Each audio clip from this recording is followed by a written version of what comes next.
मैं इस वक्त मौजूद हूँ मुंबई के सायन इलाके में और सायन का ये गांधी मार्केट का इलाका है और आप देखिए कि यहाँ पर गांधी मार्केट की जो सड़कें हैं वो पूरी तरीके से तालाब में तब्दील हो गई हैं। इस वक्त रात के 8 बज रहे हैं और आप देखिए कि किस तरीके से शाम का समय है और लोग जो अपने दफ्तर किसी भी हाल में पहुँच गए थे आज सुबह, वो अब दफ्तरों से घर लौट रहे हैं, लेकिन इस रास्ते से उनका गुजरना जो है वो मुश्किल हो रहा है। करीब कई जो गाड़ियाँ हैं वो फंसती हुई नज़र आ रही हैं और यही कारण है कि बीएमसी के कर्मचारी आपको तस्वीरों में दिखाई दे रहे होंगे कि किस तरीके से वो लोगों को समझा रहे हैं और ये कह रहे हैं कि इस रोड से वो ना जाए। लगातार ट्रैफिक डाइवर्जन का काम भी बीएमसी के अधिकारी कर रहे हैं। आपको बताएं कि कल रात से ही मुंबई और उसके आसपास के इलाकों में मूसलाधार बारिश हो रही थी, जिस कारण से जनजीवन अस्त व्यस्त हो गया था। रेल सेवा जो है वो प्रभावित हुई थी, साथ ही साथ सड़क पर चलने वाली जो गाड़ियां हैं वो भी हमने कई जगह देखा कि वो फंसी हुई थी, लेकिन बीच में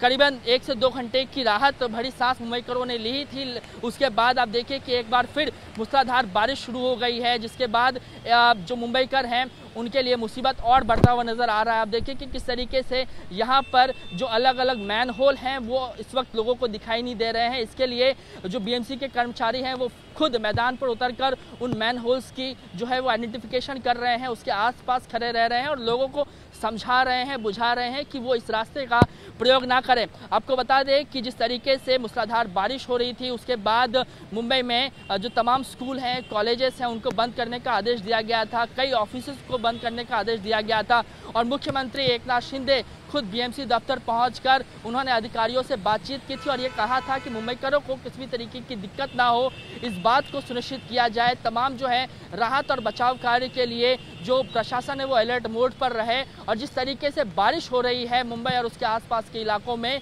और निचले इलाके में पानी भर रहा है, रेल यात्रा जो है वो प्रभावित हो रही है, उसको देखते हुए अब मौसम विभाग की तरफ से भी मुंबई के लिए रेड अलर्ट जारी कर दिया गया है और ये कहा गया है कि अगर ज़रूरी ना हो तो मुंबईकरों को अपने घरों में ही रहने की सलाह दी गई है। ऐसे में आने वाले 1-2 दिनों में कह सकते हैं कि अगर बारिश इसी तरीके से होती रही तो मुंबईकरों के लिए निश्चित तौर पे जो आने वाले 1 से 2 दिन है वो मुसीबत भरे हो सकते हैं।